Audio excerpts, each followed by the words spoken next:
नमस्कार। मैं सजाब sir captain जय सिंह एकेडमी के ऑनलाइन प्लेटफॉर्म से आपका स्वागत करता हूं। जैसा कि आप जानते हो कि बोर्ड रैंकर फिजिक्स नाम से हम लोगों ने एक सीरीज चालू की हुई है, जिसमें आपको फिजिक्स और बोर्ड एग्जाम के पॉइंट ऑफ व्यू से जितने भी सब्जेक्ट हैं सबके बारे में स्टडी यहाँ पर आपको करवाया जाता है।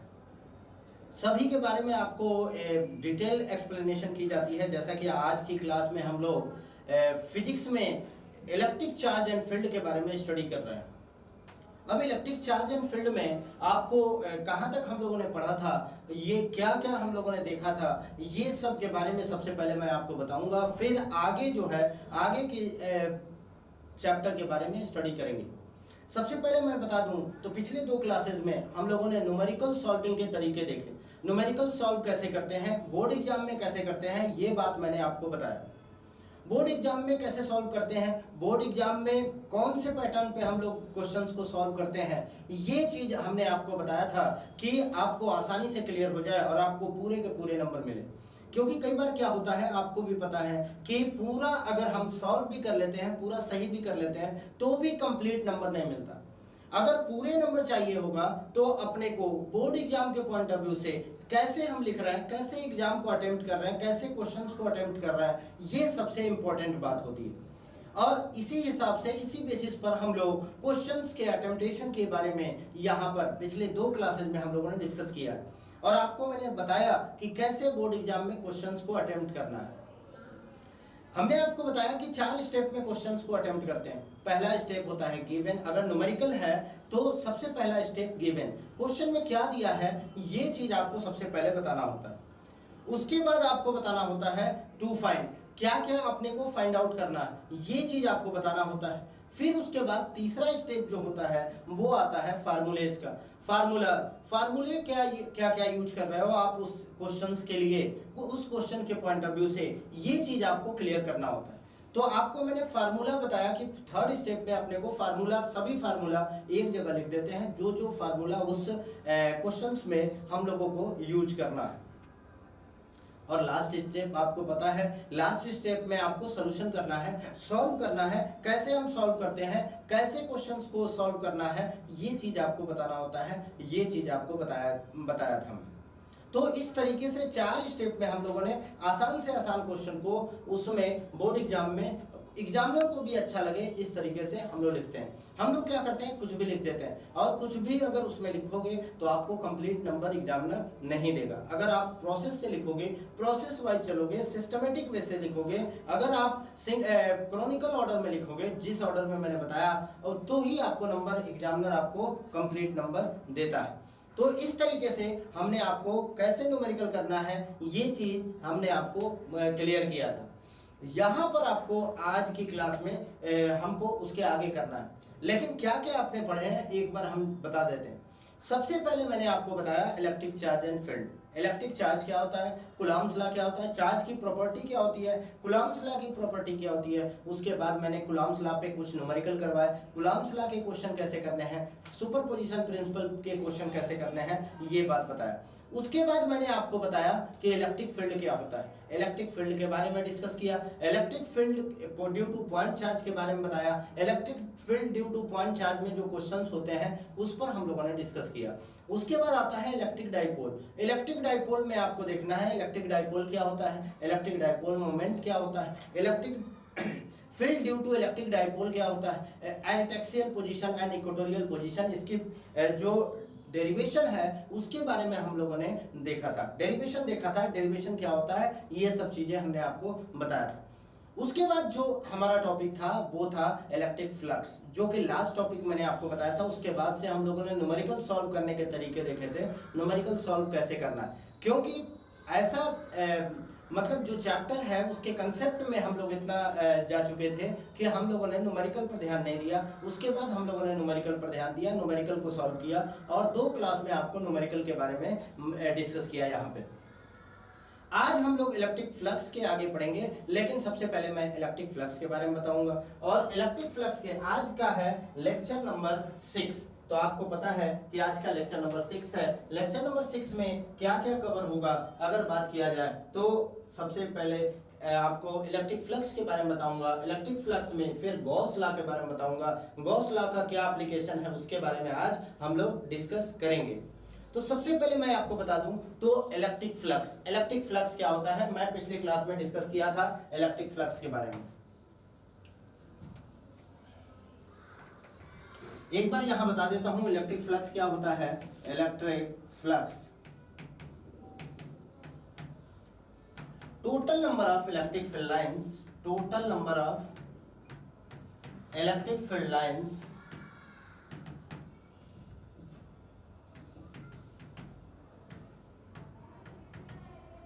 passes through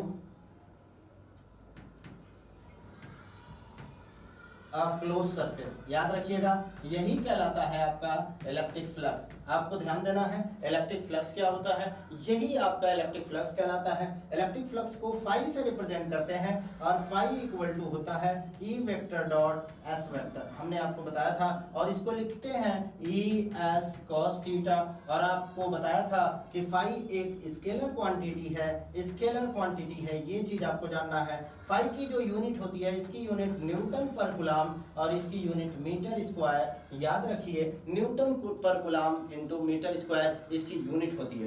तो इलेक्ट्रिक फ्लक्स के बारे में मैंने आपको डिस्कस कर दिया इलेक्ट्रिक फ्लक्स क्या होता है, क्योंकि इलेक्ट्रिक फ्लक्स से ही हमारा आगे का जो भी जर्नी होगा वो चलेगा, क्योंकि गॉस थ्योरम जो है इलेक्ट्रिक फ्लक्स पर ही बेस है। तो यहाँ पर इलेक्ट्रिक फ्लक्स के कुछ बेसिक बातें मैंने बताया और ये भी बताया कि अब यहाँ पर आपको दिख रहा है इलेक्ट्रिक फील्ड और surface area vector.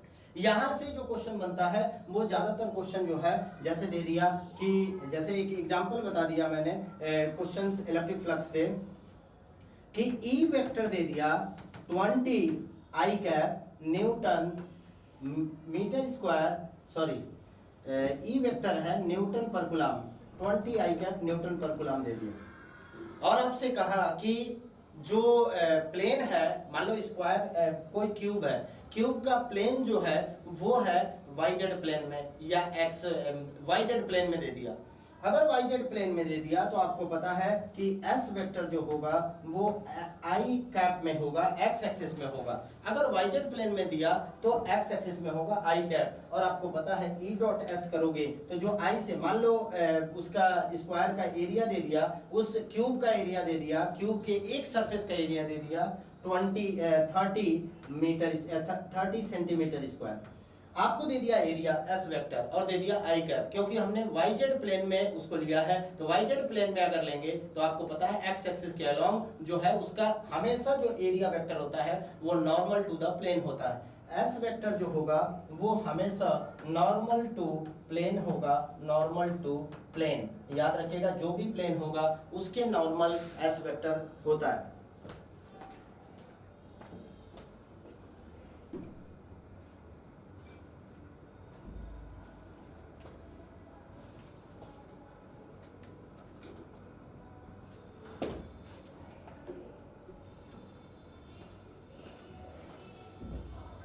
Normal to plane होता है, एस वेक्टर जो होता है वो नॉर्मल टू प्लेन होता है, जो कि मैंने आपको बताया। तो इस तरीके से एस वेक्टर हमने ले लिया नॉर्मल टू प्लेन। तो प्लेन है वाई जेड प्लेन में, तो जो एरिया वेक्टर होगा वो हमेशा एक्स एक्सिस के अलोंग होगा और उसको मैंने आई कैप ले लिया। तो यहां से आप अगर फाई की वैल्यू निकालोगे तो आपको पता है ई डॉट एस। यहाँ पर भले ही वेक्टर दिख रहा है लेकिन फ्लक्स एक स्केलर क्वांटिटी हो जाएगा, क्योंकि डॉट प्रोडक्ट जो होता है उसे दूसरा नाम देते हैं स्केलर प्रोडक्ट। यहाँ पर हमने सॉल्व किया तो इसको सिंपल सॉल्व करेंगे 20 इंटू 30, अब यहाँ सेंटीमीटर स्क्वायर है, इंटू 10 का पावर -4 न्यूटन पर कूलम मीटर स्क्वायर। ये फार्मूला आप यूज करके फाई की वैल्यू फाइंड आउट कर सकते हो। तो इस तरीके से हम लोग फ्लक्स की वैल्यू फाइंड आउट करते हैं। तो फ्लक्स निकालने के तरीके मैंने बताया। फ्लक्स निकालने के आज की जो टॉपिक है वो गॉस लॉ है।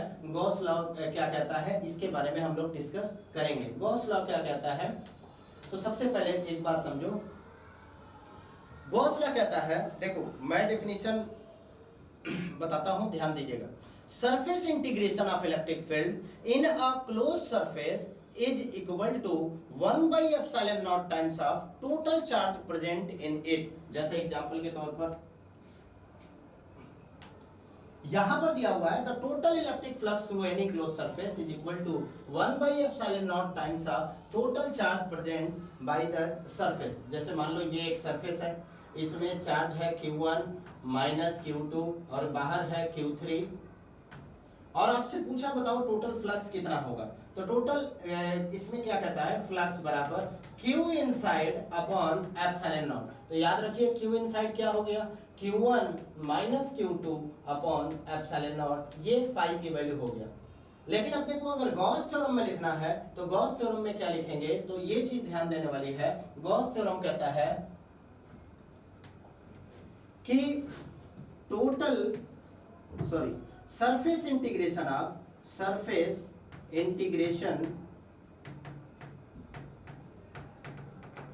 of any closed surface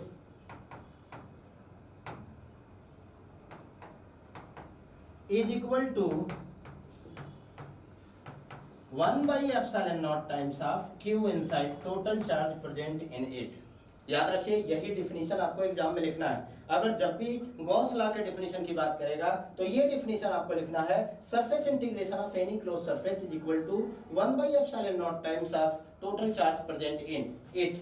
मतलब सरफेस इंटीग्रेशन बोला मतलब किसका, of surface integration of electric field in any close surface. याद रखिएगा अगर surface integration of electric field दे दिया तो E डॉट ds ये हो गया surface integration of electric field in any close surface, तो क्लोज बना दिया, बराबर है इज इक्वल टू है 1 by epsilon not times of total charge present in it Q इन। यही कहलाता है गॉस थ्योरम, जो कि आपको ध्यान देना है सिंपल तरीके से।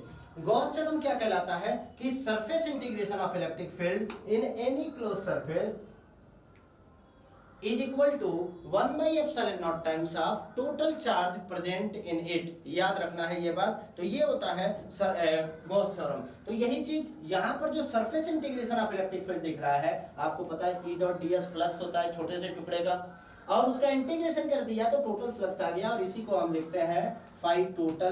तो याद रखिए फाई टोटल यही फार्मूला हो गया आपका गॉस थ्योरम का। तो यहाँ पर आपको दिख रहा है the total electric flux through any close surface is equal to 1 by epsilon not times total charge enclosed by the surface, जहां पे एप्सिलॉन नॉट जो है वो परमिटिविटी ऑफ फ्री स्पेस है,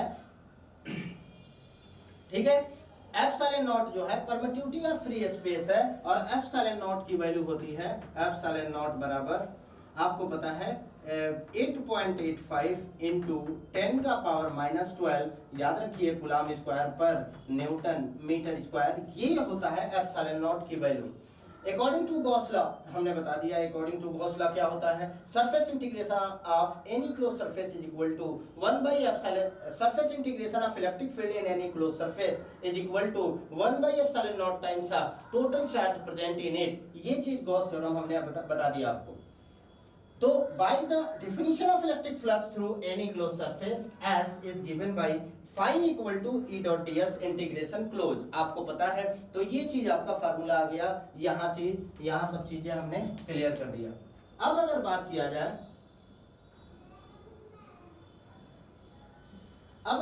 किया जाए तो जैसे गॉस लॉ की प्रूविंग की बात किया जाए तो आपको पता है E equal to 1 by 4 pi epsilon not Q by R square होता है। कई बार देखो लॉ है तो इसकी कोई प्रूविंग नहीं होती, अगर लॉ है तो इसकी कोई प्रूविंग नहीं होती, लेकिन चाहो तो प्रूव कर सकते हो। आपको पता है कि E इक्वल टू होती है 1 by 4 pi epsilon not Q by R स्क्वायर। अब consider an element of an area ds on the surface of sphere, flux through the element d phi ds, तो d phi बराबर हो जाएगा E dot ds। इसको हम यहाँ रखेंगे और ds की वैल्यू इंटीग्रेशन करेंगे तो टोटल जो वैल्यू आएगा वो आएगा Q inside upon epsilon not. देखो कैसे, अगर मैंने E की वैल्यू यहाँ उठा के रखा तो d phi बराबर आ गया 1 by 4 pi epsilon not Q upon R square into ds, और ds अब हमने इंटीग्रेशन किया, आपको पता है दोनों तरफ इंटीग्रेशन किया तो ये तो फाई आ गया, बराबर 1 by 4 pi epsilon not Q by R square, और ds के जगह पे आपने क्या किया, ds के जगह पे 4 पाई आर स्क्वायर कर दिया। अब देखो 4 पाई से 4 पाई कट गया, आर स्क्वायर से आर स्क्वायर कट गया, बचा क्या, क्यू अपॉन एप्सिलॉन नॉट। देखो ध्यान से, आपने जो भी फार्मूला यूज किया, क्या आपका क्यू अपॉन एप्सिलॉन नॉट आया? चाहो तो प्रूव कर सकते हो, लेकिन कोई जरूरत नहीं थी, क्योंकि लॉ की कोई प्रूविंग नहीं होती। लॉ को हम डायरेक्ट चाहे तो लिख सकते हैं। तो ये चीज होता है आपका गॉस लॉ की प्रूविंग। तो ये चीज गॉस लॉ की प्रूविंग हो गई।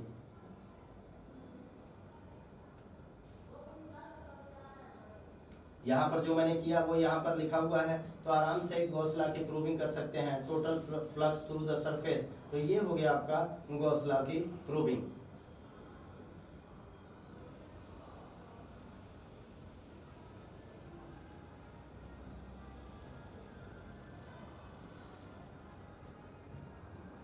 Simplify electric field calculation where any symmetric charge distribution. अब देखो इसके एप्लीकेशन की बात आ गई। क्या होता है गॉस लॉ की एप्लीकेशन? अगर उसकी बात किया जाए तो एप्लीकेशन हमको यहाँ पर देखना है। तो मैं एप्लीकेशन आपको बताता हूँ कि कौन कौन से एप्लीकेशन होते हैं इसके।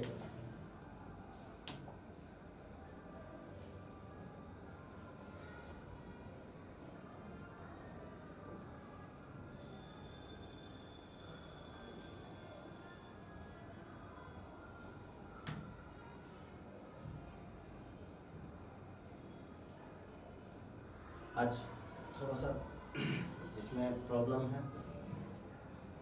हाँ, अब देखिए आगे।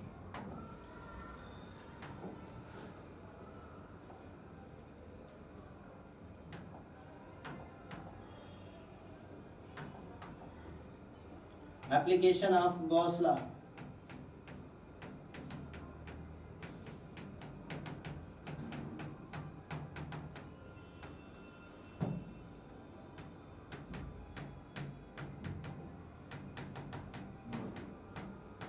याद रखिए, गॉस थ्योरम के एप्लीकेशन की बात किया जाए तो आपको 5 एप्लीकेशन मेनली आपको पढ़ना होता है। अगर 5 एप्लीकेशन की बात किया जाए तो कौन कौन से 5 एप्लीकेशन है?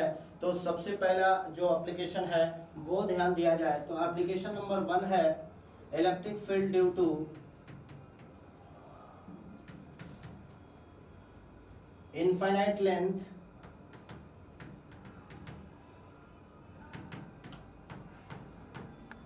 Straight charge rod.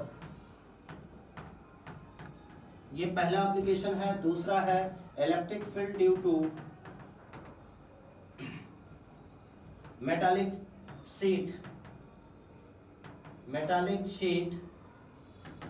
तीसरा एप्लीकेशन है electric field due to metallic conductor. चौथा एप्लीकेशन है electric field due to spherical conductor. और पांचवा एप्लीकेशन है electric field due to spherical non conductor. ये है गॉस लॉ के एप्लीकेशन। ये 5 जो है वो गॉस थ्योरम के एप्लीकेशन है जो आपको ध्यान देने हैं।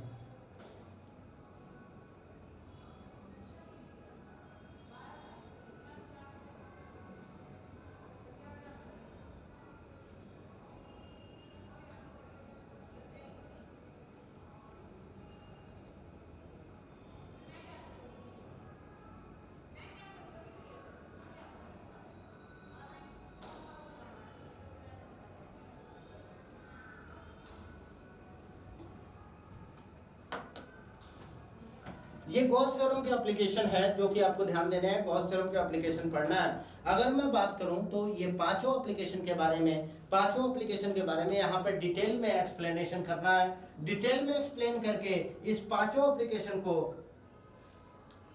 प्रूविंग के साथ देखना, क्योंकि एग्जाम के पॉइंट ऑफ व्यू से बहुत इंपॉर्टेंट है। एग्जाम के पॉइंट ऑफ व्यू से ये इतना इंपॉर्टेंट है कि 5 में से एक ना एक आपको फाइनल एग्जाम में जरूर मिल जाता है। अगर मैं बात करूं इन एप्लीकेशंस के, तो सबसे पहले एप्लीकेशन की अगर बात किया जाए तो पहला एप्लीकेशन आपका है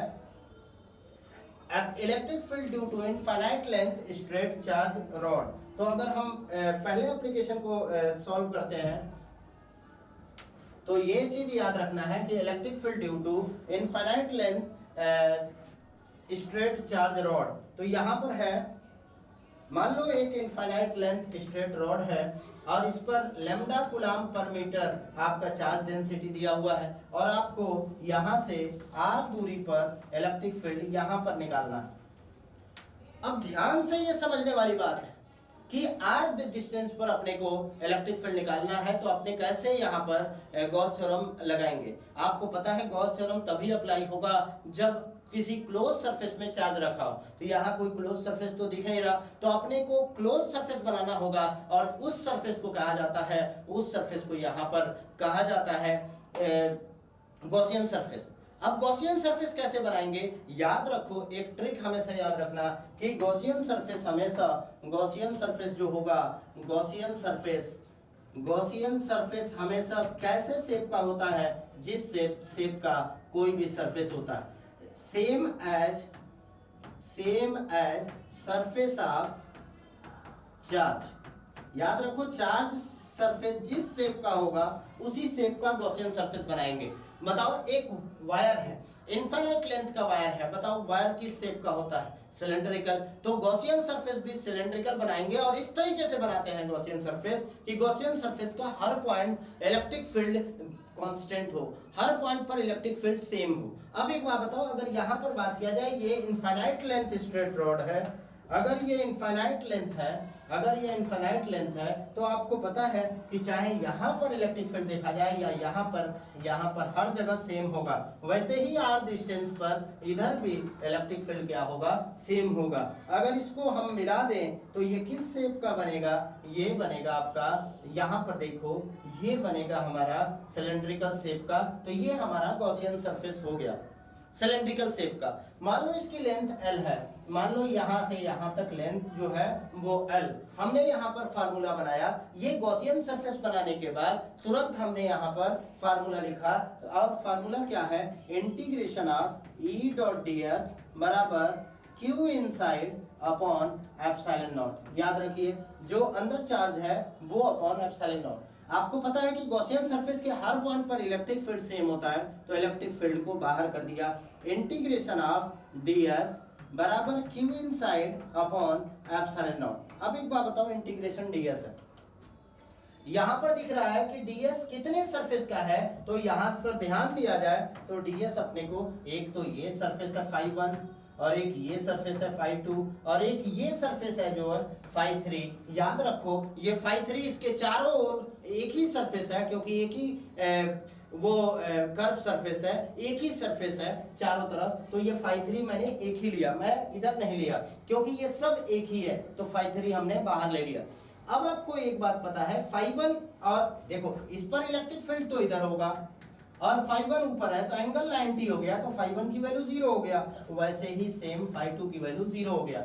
हमने लिखा कि टोटल फ्लक्स जो हुआ φ1 प्लस φ2 प्लस φ3 बराबर q इनसाइड क्या हुआ, यहाँ से यहाँ तक कितना चार्ज हुआ, लेंथ L है, लैम्डा इसका चार्ज पर यूनिट लेंथ है, तो lambda into L total charge हो गया, तो ये हो गया lambda into L upon epsilon not. अब थोड़ा सा इसको सॉल्व किया, φ1 0, φ2 0 और प्लस φ3 क्या हुआ, इस कर्व सरफेस का total surface area curve surface का हुआ 2 पाई r इंटू L। याद रखिए क्योंकि मान लो ये सिलेंडर है ऐसे, अगर मैंने इस सिलेंडर को, मान लो ये सिलेंडर है, अगर इस सिलेंडर को हमने क्या किया, एक तरफ से कट करके इसको सीधा किया, तो आपको पता है इसकी लेंथ जो होगी वो 2 पाई r होगी और इसकी लेंथ जो विड्थ है वो उसकी हाइट है। तो याद रखो अगर ये सिलेंडर को कट करके हमने सीधा किया तो इसकी जो सरफेस एरिया होगी वो टोटल 2 पाई r इंटू L। तो आपका सरफेस एरिया हो गया फाई की वैल्यू E इंटू 2 पाई r L बराबर lambda L upon epsilon not. L से L कट गया, अब जो आया E की वैल्यू वो आ गया लैम्डा अपॉन, E की वैल्यू आई lambda upon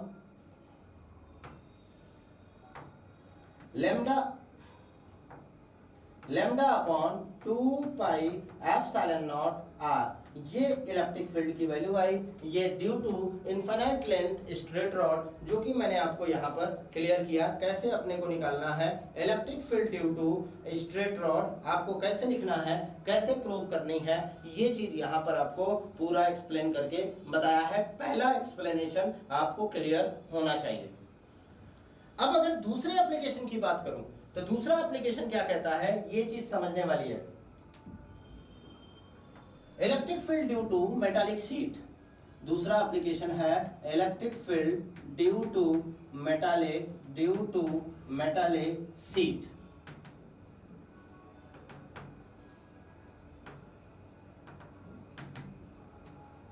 electric field due to metallic sheet की अगर बात करूं, electric field due to metallic sheet, तो आप देखो शीट क्या है। मान लो बुक है, बुक के पेज बहुत सारे पेज हैं, तो बुक में बहुत सारे पेज होते हैं। अगर हम उसके एक पेज को निकालें तो वो एक सीट हो गया, वो पतली सीट हो गई। तो यही सीट अगर कई सीट अगर मिला दिया जाए तो वो मेटालिक कंडक्टर बन जाता है। उसमें से एक सीट निकाल दिया जाए, एक सीट निकाल के हमें इलेक्ट्रिक फील्ड उसका निकालना है। और ये infinite metallic seat, infinite metallic seat, उसका शेप मैंने इस टाइप से बनाया। ये इनफाइनाइट मेटालिक सीट है, इनफाइनाइट लेंथ का मेटालिक सीट है, और इस पर जो चार्ज डेंसिटी है सिग्मा, और इस सिग्मा की वजह से अपने को किसी पॉइंट पर इलेक्ट्रिक फील्ड निकालना है। फिर यहाँ पर भी अपने जिस शेप का ये सरफेस होता है उसी शेप का अपने को यहाँ पर इसी शेप का अपने को गॉसियन सरफेस बनाना होगा। तो यहाँ पर आपको स्क्वायर शेप दिख रहा है, तो मैंने गॉसियन सरफेस यहाँ पर स्क्वायर शेप का बनाया। ऐसे आपको स्क्वायर शेप का गॉसियन सरफेस यहाँ पर बनाया कि आपको क्लियर हो जाए। तो ये आपका गॉसियन सरफेस बन गया। आपको पता है सीट है, अगर इस पर plus charge, plus sigma charge जो है चारों तरफ है, तो ये चार्ज पीछे वाले सरफेस के लिए भी एप्लीकेबल होगा। तो यही सेम इधर भी आएगा उसी चार्ज की वजह से। तो यहाँ पर भी ऐसे ही बना, आपने बना दिया, यहाँ पर भी वैसे ही। अब एक बात बताओ, इस पर इसकी वजह से इलेक्ट्रिक फील्ड तो इधर आया और एरिया भी इधर आया। तो यहाँ पर फाई की वैल्यू, फाई1 की वैल्यू E इंटू ए इधर आ गया। वैसे ही यहाँ पर भी E इधर और एरिया भी इधर, क्योंकि प्लेन शीट है। और यहाँ पर आपने देखा कि यहाँ पर एरिया भी इधर। अब जो भी इधर सरफेस होगा सबका फ्लक्स क्या होगा, वो जीरो होगा। मान लो ये फाई1 है, ये phi two equal to E into A, यहाँ फाई3 equal to 0, phi four equal to 0, phi five equal to 0, फाई6 इक्वल टू 0। मैंने सभी सरफेस का फ्लक्स ले लिया जितना भी गॉसियन सरफेस बनाया था और सबको लिख दिया। आपको पता है according to Gauss law phi one plus phi two dot dot dot फाई6 बराबर Q inside upon epsilon not. जो भी इसके अंदर इस गॉसियन सरफेस के अंदर चार्ज होगा, कितना चार्ज होगा, एरिया तो आपका A है, एरिया कितना है A, और इलेक्ट्रिक फील्ड और चार्ज डेंसिटी सिग्मा है, तो टोटल चार्ज हो जाएगा सिग्मा ए। तो यहाँ पर लिख देंगे हम। तो यहाँ पर फाई1, फाई2, फाई3, सिर्फ फाई1 की वैल्यू ई ए, फाई2 की वैल्यू ई ए, और बाकी सब जीरो है तो जीरो लिख दिया, बराबर sigma A upon epsilon not. A से ए कट गया, तो यहाँ 2e बराबर सिग्मा अपॉन एप्सिलॉन नॉट। तो e की वैल्यू आ गई सिग्मा अपॉन 2 एप्सिलॉन नॉट। ये फार्मूला हो गया आपका सेकंड एप्लीकेशन का प्रूविंग, जो कि मैंने आपको यहाँ पर सेकंड एप्लीकेशन मेटालिक शीट का बता दिया। बताओ इसमें अगर किसी को कोई प्रॉब्लम है तो पूछ सकता है कैसे हमने प्रूविंग की। तो याद रखिए प्रूविंग क्या करना है, सबसे पहले गॉसियन सरफेस बनाना है। गॉसियन सरफेस हमने देखा एक मेटालिक शीट है, अगर इस पर चार्ज है तो ये शीट इधर के लिए भी अप्लाई होगा और इधर के लिए भी अप्लाई होगा। तो हमने एक जो गॉसियन सरफेस बनाया वो इस टाइप से बनाया कि इधर भी एक एरिया आया, इधर भी एक एरिया आया। तो यहाँ पर EA इधर आया, यहाँ पर EA, और इसके अलावा जो इस डायरेक्शन में है इलेक्ट्रिक फील्ड और इस डायरेक्शन में है, इसको छोड़ के बाकी सब 90 डिग्री पर है, तो उसका फ्लक्स क्या हो गया, जीरो। तो बाकी सबका जीरो ले लिया, तो टोटल फ्लक्स मैंने लिखा Q inside upon epsilon not. अब उस एरिया में टोटल चार्ज कितना है, सिग्मा ए, तो sigma A upon epsilon not. तो टोटल चार्ज अगर 2e की बात किया जाए, 2e बराबर सिग्मा अपॉन एप्सिलॉन नॉट, तो e की वैल्यू आ गई सिग्मा अपॉन 2 एप्सिलॉन नॉट। ये हो गया मेटालिक शीट। अब हम मेटालिक कंडक्टर की बात करते हैं, तीसरे एप्लीकेशन की बात करते हैं। तीसरा एप्लीकेशन है electric field due to metallic conductor. Electric field due to metallic conductor.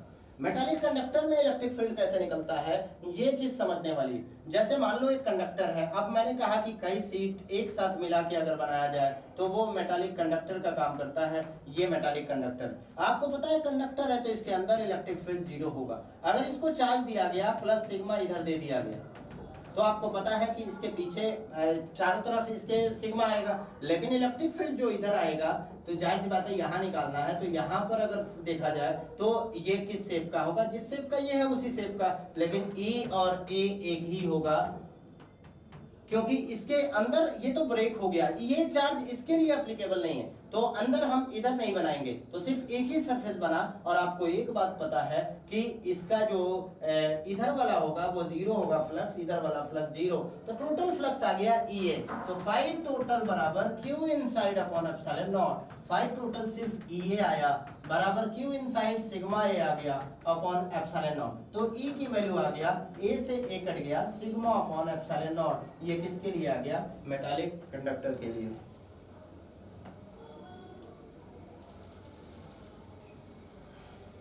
आपने मेटालिक कंडक्टर के बारे में देखा, मेटालिक कंडक्टर के क्वेश्चन कैसे करने हैं वो चीज मैंने बता दिया, उसका डेरिवेशन मैंने बता दिया मेटालिक कंडक्टर का। अगर कोई डाउट है तो आप पूछ सकते हैं, बेझिझक पूछिए अगर कोई भी डाउट है तो। मेटालिक कंडक्टर के बारे में मैंने आपको बताया कि मेटालिक कंडक्टर, एक बार और देखो, मेटालिक कंडक्टर जो होता है आपको पता है कई सीट मिलकर बनता है। कई सीट को अगर मिला के बनाया जाए तो वो मेटालिक कंडक्टर बनता है। तो वो अगर सीट बन गया, कंडक्टर बन गया, तो आपको पता है कंडक्टर के अंदर इलेक्ट्रिक फील्ड 0 होता है। और अगर कंडक्टर के अंदर इलेक्ट्रिक फील्ड 0 है तो जो आपका ये सरफेस है उसकी वजह से जो इलेक्ट्रिक फील्ड आया, तो ये वाला तो फ्लक्स 0, ये वाला क्योंकि 90 इलेक्ट्रिक फील्ड इधर है 90 डिग्री हुआ इसलिए फ्लक्स 0। यहाँ पर 0, यहाँ पर 0, सिर्फ बचा गया E है, तो हमने लिखा फाई टोटल बराबर ये Q इनसाइड कितना आया, सिग्मा A, क्योंकि इसी एरिया में टोटल चार्ज कितना है वो लेना है, क्योंकि Q इनसाइड लेना है। तो sigma A upon epsilon not, A से A कट गया तो E की वैल्यू आ गई आपकी सिग्मा अपॉन एप्सिलॉन नॉट। ये चीज आपका क्लियर होना चाहिए। बताओ यहाँ तक अगर किसी को कोई डाउट है तो वो आप पूछ सकते हो।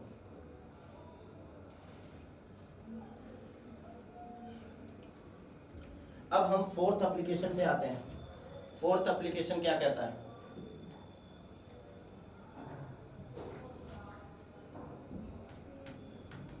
Electric field due to spherical conductor.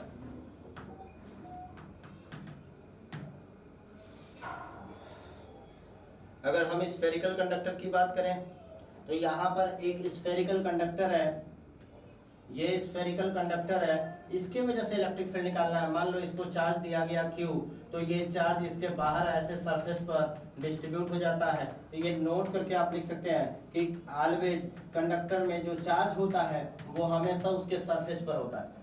अपने को इलेक्ट्रिक फील्ड निकालना है कहाँ कहाँ, ये चीज समझने वाली है कि इलेक्ट्रिक फील्ड अपने को निकालना है, ये तो सेंटर है इसका, इलेक्ट्रिक फील्ड निकालना है A पर, A पॉइंट पर, एक सरफेस पर B पर, और एक बाहर में C पर। ये 3 पॉइंट पर अपने को इलेक्ट्रिक फील्ड निकालना है। एक तो टोटल रेडियस इसका R है मान लो, तो R जो है, स्मॉल r जो है, अपने को 3 पोजीशन पर निकालना है। पहला R less than capital R, दूसरा निकालना है R equal to capital R, और तीसरा निकालना है R greater than capital R। ये 3 पोजीशन पर अपने को निकालना है इलेक्ट्रिक फील्ड। यहाँ पर जब भी मेटालिक कंडक्टर या मेटालिक नॉन कंडक्टर की बात करता है तो अपने 3 पोजीशन पर निकालना होता है। पहला R लेस देन R, दूसरा R इक्वल टू R, और तीसरा R ग्रेटर देन R। ये 3 पोजीशन पर अपने को इलेक्ट्रिक फील्ड फाइंड आउट करना होता है। तो सबसे पहले पोजीशन की बात करूं तो R less than capital R, तो हमने पहला पोजीशन लिखा R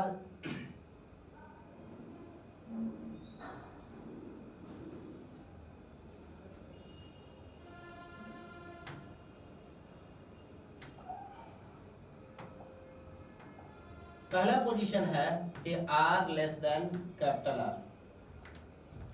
तो आपको पता है कि यहाँ पर एक डायग्राम बनाऊंगा मैं, और यहाँ पर मान लो ये सेंटर है, यहाँ पर अपने को निकालना है, तो तुरंत यहाँ पर एक गॉसियन सरफेस, उसी स्फीयर के शेप का बना दिया मैं। तो ये इसका रेडियस r हो गया।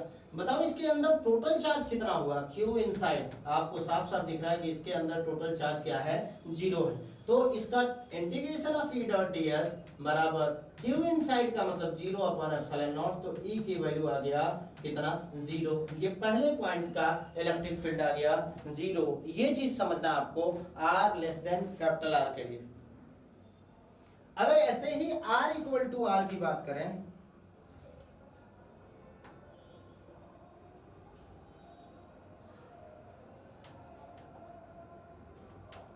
दूसरा अगर हम निकालें r इक्वल टू r, तो तुरंत आपने एक स्फीयर बनाया, इस पर कौन सा चार्ज है, प्लस, और इसी पर गॉसियन सरफेस बनाया। तो आपको पता है टोटल q इनसाइड कितना आया, टोटल चार्ज q, क्योंकि टोटल इसी स्फीयर इसी गॉसियन सरफेस पर है तो q चार्ज हो गया। तो integration of E dot ds बराबर q इनसाइड का मतलब q upon epsilon not. E बाहर किया, इलेक्ट्रिक फील्ड तो हमेशा बाहर करते हैं, इंटीग्रेशन ds बराबर q अपॉन एप्सिलॉन नॉट। आपको पता है ये स्फीयर था, तो स्फीयर का सरफेस एरिया जो होगा 4 पाई r स्क्वायर, 4 पाई r स्क्वायर बराबर q अपॉन एप्सिलॉन नॉट। तो आपका E की वैल्यू आई